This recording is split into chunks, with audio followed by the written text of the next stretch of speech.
Welcome back to the Dolor Factor. I'm here with Selwyna Charles and we're talking about her life with her family, but we're all going to be talking about her creativity, her singing and everything else that makes her into the incredible woman that she is. I was astounded to hear everything that you said about your family and your upbringing in terms of the early years, and it's very obvious that those things shaped you to be who you are. And as I said, many years ago in the 70s, I remember seeing you when I was, you and I were more or less the same age, and I remember seeing you but didn't know who you were. Okay. But you always had that smile on your face, and even not knowing or being around you, when people talk about soufre and the people speak about creativity, I hear about you in terms of the things that you do, about your career, and even some of the unfortunate things. You know, islands are small, you get to hear, you get to hear a lot of things. What's happening, but always people say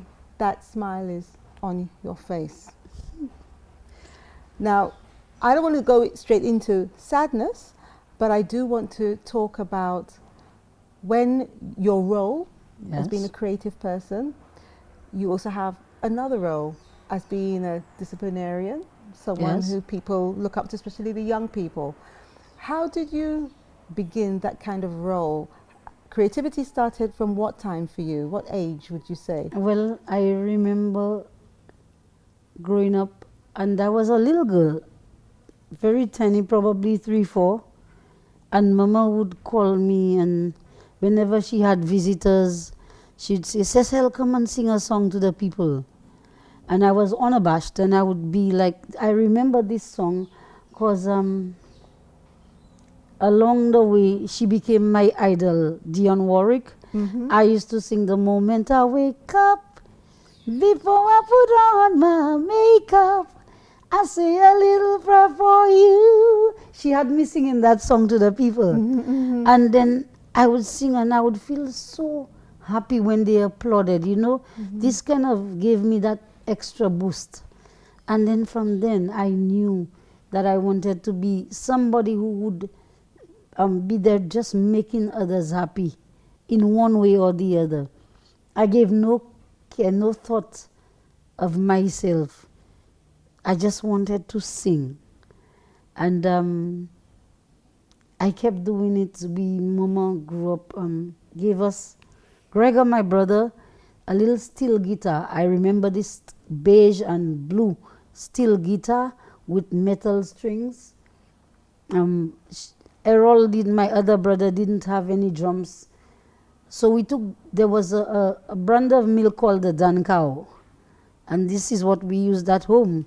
So he used the various sizes and he put them to stand upside down on levels, the stick being the foundation, and put it upside down. And he would drum away while Gregor strummed away and I sang away. And I felt like I was on the world stage during that time. I continued growing up and singing, and I used to do something that now when I look back, I think this kind of built, it kind of gave me the courage to be myself, because I used to go everywhere, and everywhere I turned, every corner I turned, even before you saw me, you would hear my voice. I would be singing so loud. Yeah, and people would say, "Oh, the crazy girl is coming." But I took no offense to that, you know. What really spurred me on musically was one day there was a gospel festival. I was about 10 years old. The Adventist Church hosted it, and it was being held at the Soufre Town Hall. So they said, "Anyone who wants to sing a song?"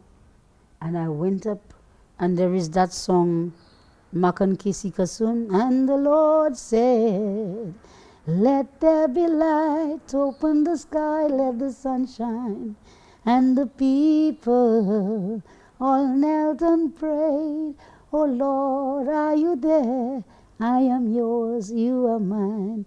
Of course, I did my very best.